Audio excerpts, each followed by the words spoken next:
You're listening to Rolling Recklessly, the podcast where dice hit the floor, paint gets spilled, and no game ever goes exactly as planned. I'm Grizzly, and here we dive headfirst into Warhammer, tabletop gaming, and the beautiful mess that is the hobby life. From epic crits to absolute disasters, we'll cover it all. So grab your minis, roll with me, and let's get reckless.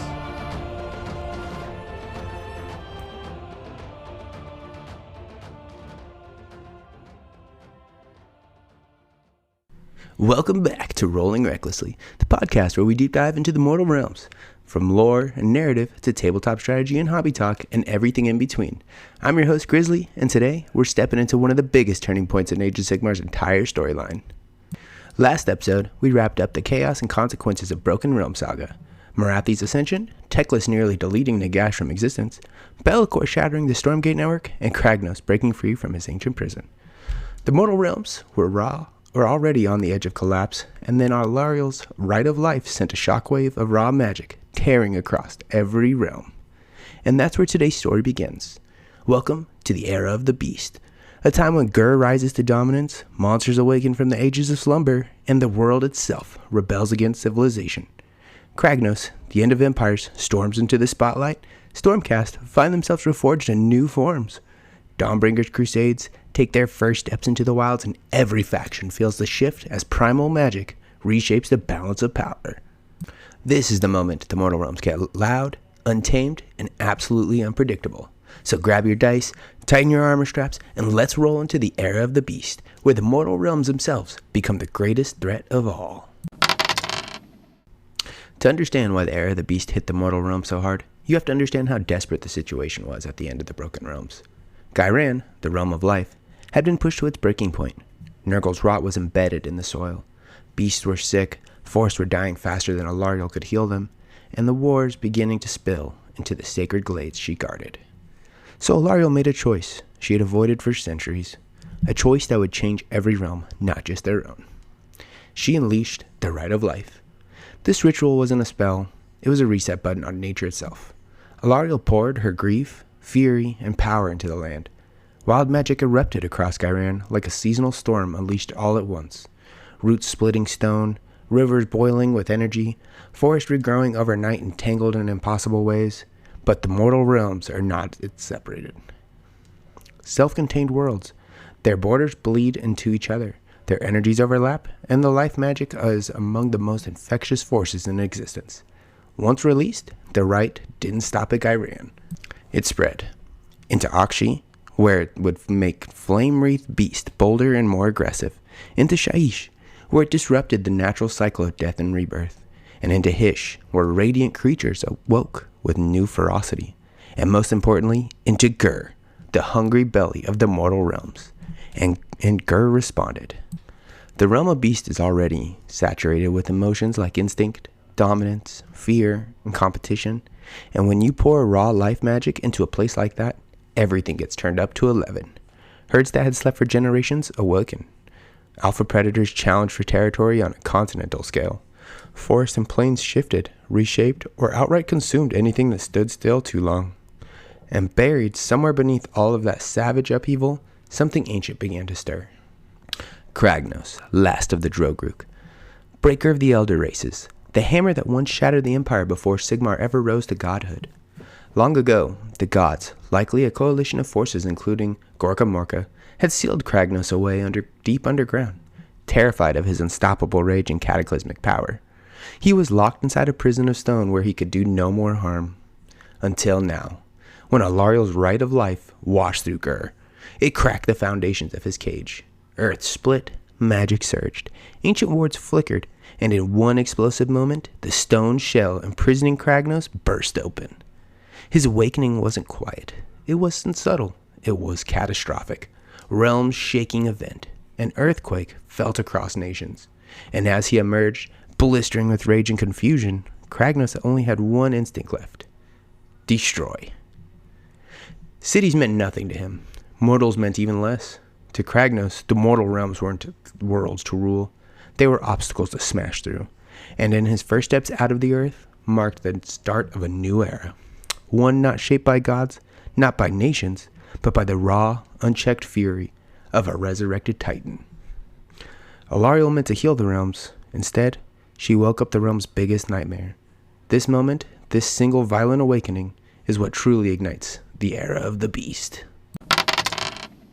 If the Rite of Life was the spark that ignited the Era of the Beast, then the Fall of Excelsis was the explosion that showed the mortal realms what this new age truly meant.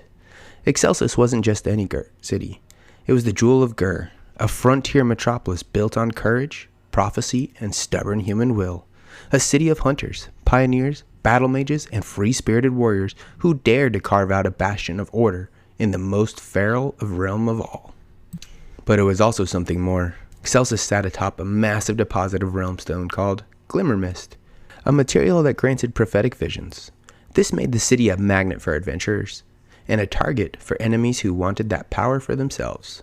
When the life magic surge from Alarielle's right hit Ghur, the whole region convulsed, and Excelsis felt it first.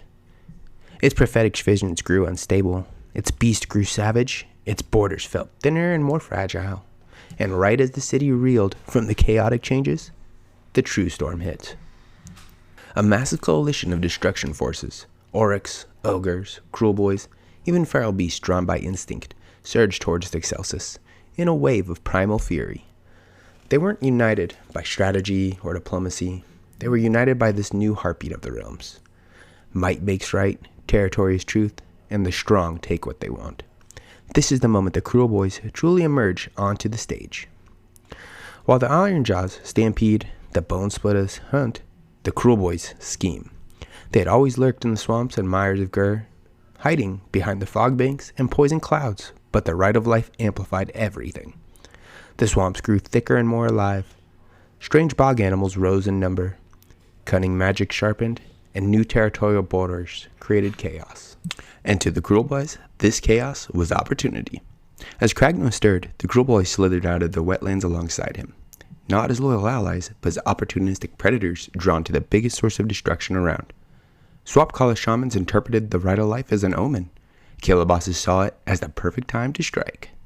By the time Kragnos reached Excelsis, Oryx of every kind, Ironjaws, Bone Splitters, and now the cunning venom-soaked Kruleboyz had joined the swelling destruction horde.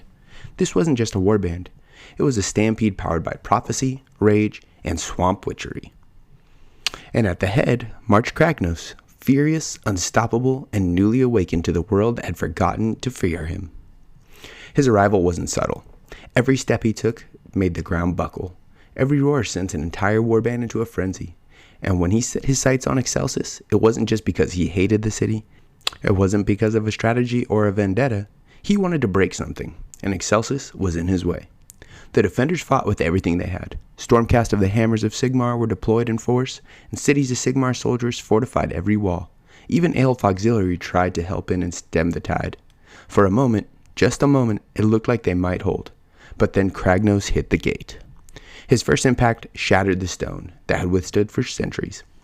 His second caved-in fortifications reinforced with Sigmarite. And by the third, Excelsis, the unbreakable bastion of Ghur, cracked open like an egg beneath an avalanche. The Oryx poured in, the Kruleboyz slithered through the broken streets.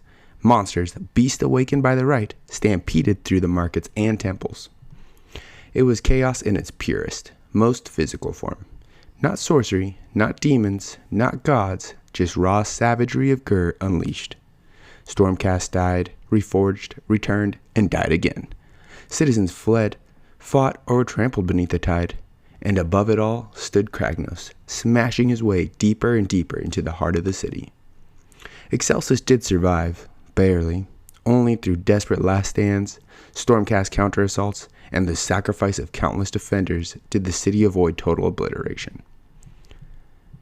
But it was a changed place, scarred, shaken, humbled, and in the aftermath, the message was clear. The Era of the Beast wasn't just a thematic label. It was the new reality for the mortal realms. Destruction wasn't just attacking, destruction was ascendant. The beasts were awake. Ghur was angry. And Kragnos had arrived as a living symbol of the new age. A god of destruction whose every footstep rewrote the balance of power. In the end, Excelsis didn't fall entirely. But it didn't truly stand either. It became a half-ruined frontier fortress, held together by grit and desperation. Huge swaths were abandoned or flattened. People lived in tighter quarters behind new walls made from rubble. Rebuilding was constant.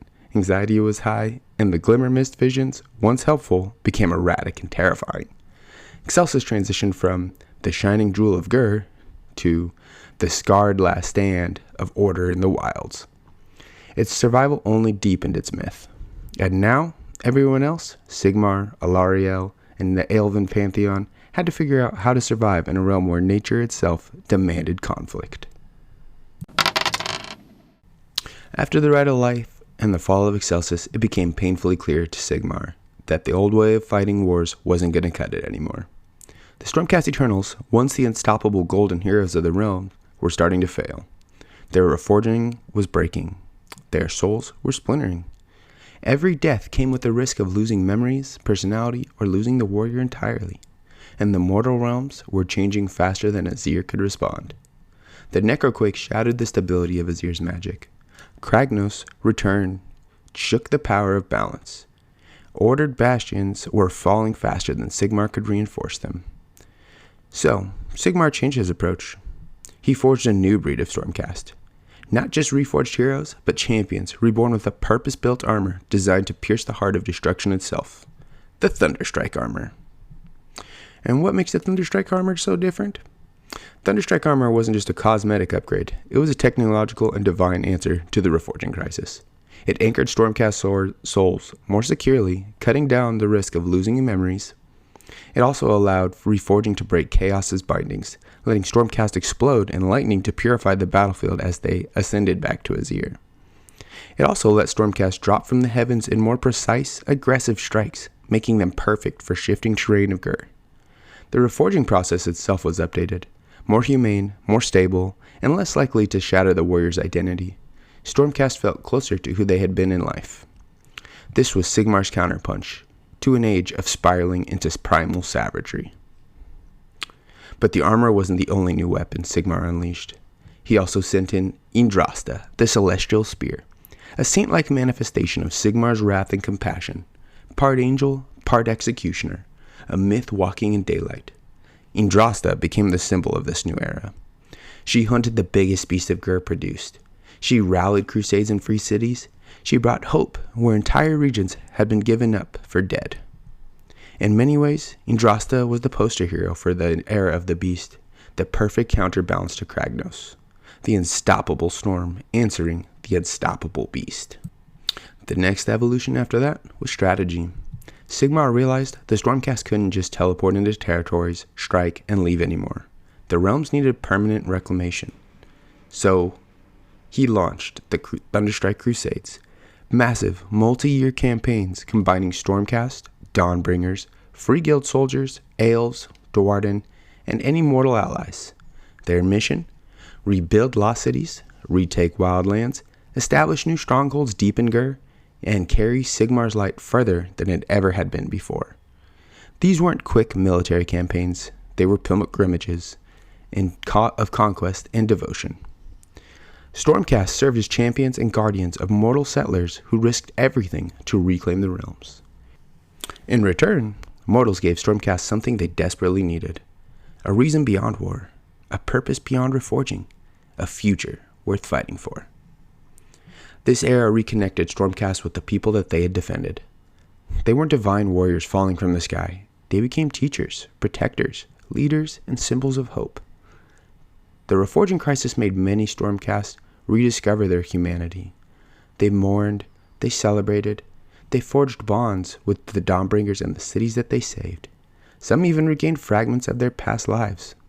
It was the closest Stormcast had come to feeling alive since the Age of Myth. The era of the beast wasn't defined by brute strength. It was defined by survival, adaptation, and evolution. And the Thunderstrike Era shows Sigmar doing exactly that. He created new Stormcast, he created new strategies, and he created a new hope. But the realms had changed, and they weren't done changing yet. Because if the Stormcast represent Order's evolution, then the next phase, the Dawnbringers Crusades, represent the mortals' answers to Ghur's wild age. And that's where we head next. The era of the beast didn't just shake Ghur. It shook the entire mortal realms, politically, spiritually, magically, ecologically, and every faction felt its ripples. Every territory changed, and every god reacted. What Alarielle unleashed couldn't be contained. Once the Rite of Life spread and Kragnos awoke, it wasn't just a new chapter. It was a fundamental shift in the balance of power. Let's break down how each Grand Alliance was changed, and in some weird cases, warped by this new age. The Sylvaneth, for centuries, had been on the defensive. Nurgle's Rot had nearly hollowed out Ghyran. Their spirit song was scattered and weak, but the Rite of Life flipped the script. The forest grew aggressive, spirit paths reopened, and new glades awakened. Some serene, others savage. The Sylvaneth surged outward. Tree lords marched into Ghur to re-establish ancient routeways. Kurnoth hunters sought balance by destroying unstable wild zones. And Alarielle herself had acted as a roaming force of restoration and rage. This was the first time since the Age of Myth that the Sylvaneth felt like they were winning. But with growth comes danger. Ghur is not a place where life stays peaceful for very long. The Era of the Beast was not just a victory lap for chaos. Archaon was still recovering from the Broken Realms disaster. Nagash had just lost half his soul, and battle lines had fractured across multiple realms. But chaos is nothing if not adaptable.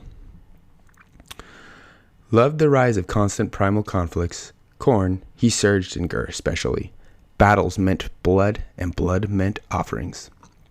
For Slaanesh, he sensed the surge of emotion and excess. Every wild cry, every desperate mortal act, every predator's thrill fed them. Tzeentch reacted cautiously.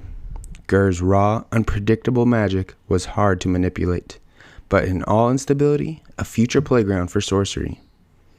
While Nurgle was furious, the Rite of Life had cleansed swaths of his long, cultivated rot. But he adapted quickly, setting plagues and warbands into the newly fertile battlefields. Chaos didn't dominate this era, but it definitely wasn't sitting out. Death took the biggest hit in this coming era. Nagash had been shattered. Ossiarch legions were scattered and leaderless for a time, and Soulblight dynasties reeled from the chaos unleashed by the Necroquake's end. And worst of all, Ghur hates the undead. The realm of Beast was now the center of the map. Revenant spirits became unstable. Undead beasts were ripped apart by Ghur's instinctive rejection. Even Ossiarch outposts were swallowed by the forest and plains that simply refused their architecture. This era forced death to adapt or to crumble.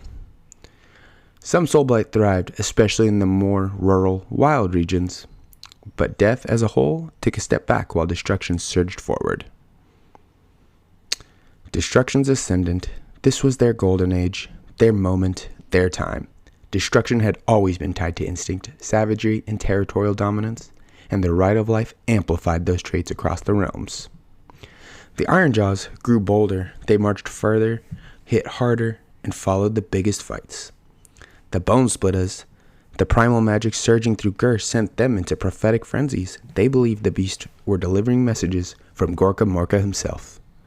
And while the ogres migrated along new food-rich pathways created by the Rite of Life boom in wildlife. And then we had the Kruleboyz. This was their moment of emergence. The swamps grew deeper, their magic stronger, and the worlds more suited to their style of ambush warfare. Destruction wasn't just fighting anymore. It was winning more. And Kragnos' return unified them just enough to make the entire Grand Alliance terrifying. And no one felt the era of the beast harder than the mortal cities. Supply lines collapsed, frontier settlements were swallowed overnight, prophecies became unreliable, and beast encroached on civilization lands faster than the cities could rebuild. Excelsis was the highest profile disaster. Hundreds of small towns and outposts just vanished. The cities responded in either three ways: retreat, abandoning the regions too wild to reclaim; fortify, turning borders into fortress states; or crusade, launching expeditionary armies to found new settlements in safer or at least reclaimable territories. The beginning of the Dawnbringers movement. This era forced humanity to become tougher, leaner, and more desperate. Order was no longer the realm-wide default. It had become the underdog. The realms themselves began to shift. Ghur's influence bled into every realm. In Hysh, light elementals grew feral. In Akshi, flame spirits rebelled against mages. In Shyish, death's grip loosened in some places and tightened unpredictably in others. In Olgu, predators stalked through the shadow-warped forests. And in Chamon, metal beasts rose and migrated like living storms. The mortal realms stopped being territories shaped by people and became territories shaped by the people within them. The realms were no longer passive. They became active participants in history. The table was set for the Dawnbringers, everything in this era. The awakened beast, the shifting borders, the collapse of cities, the reforging crisis, the rise of destruction, all pointed towards one inevitable outcome.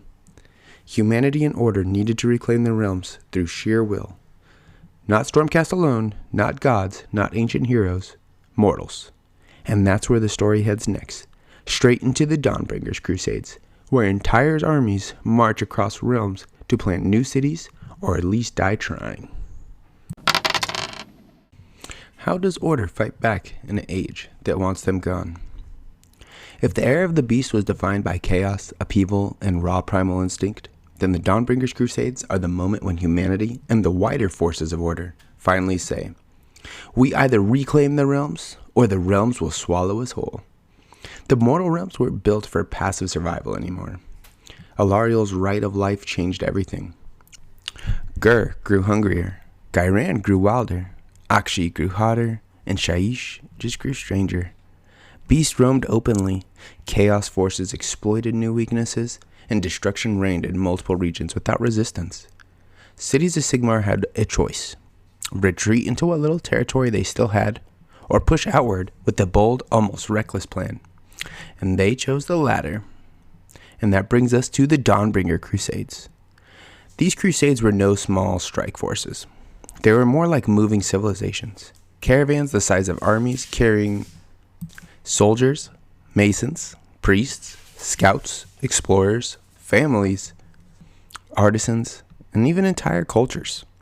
Each crusade had a single mission: march deep into the realms and build a new city where no city had stood before.